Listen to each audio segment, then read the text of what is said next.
Happy birthday to me. Happy birthday to me.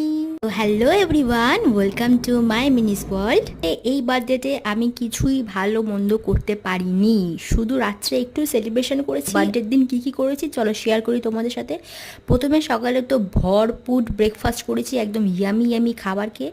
তারপর একদম নতুন জামা প্যান্ট পরে ফ্রেশ হয়ে গেছিলাম। তারপর মা তো এত সুন্দর সুন্দর রান্না করেছে, সব রকম ভাজা, মাটন, চিকেন, মাছের মাথা দিয়ে ডাল, আরও তো ভালোভাবে খেয়েছি। তারপর বার্থডের দিনও আমার একটা পড়ানো ছিল, তাড়াতাড়ি পড়া কমপ্লিট করে চলে গেছিলাম আমার একটা স্পেশাল গিফট নিতে, কিন্তু দুর্ভাগ্যবশত সেটাও আমার হয়নি। রাত করে বাড়ি ফিরেছি, যে কোথাও যাওয়ারও সময় পাইনি আর কিছু সেলিব্রেট করারও সময় পাইনি, তাই বোনের সাথেই বাড়িতেই একটু আইসক্রিম পকোড়া টকোড়া দিয়ে দিনটাকে কাটিয়েছি। বাট রাত্রে আমার হাতে আমার গিফটটা চলেই আসে। মানে সারাদিনটা এমনি নর্মালি কেটেছে, বা রাত্রে গিয়ে আমি অনেকটা খুশি হয়েছি। ফাইনালি দিনটা আমার হ্যাপিলি এন্ড হলো। এই ছিল আমার বার্থডে ব্লগ। চলো আবার দেখা হচ্ছে অন্য মিনি ব্লগে। বাই।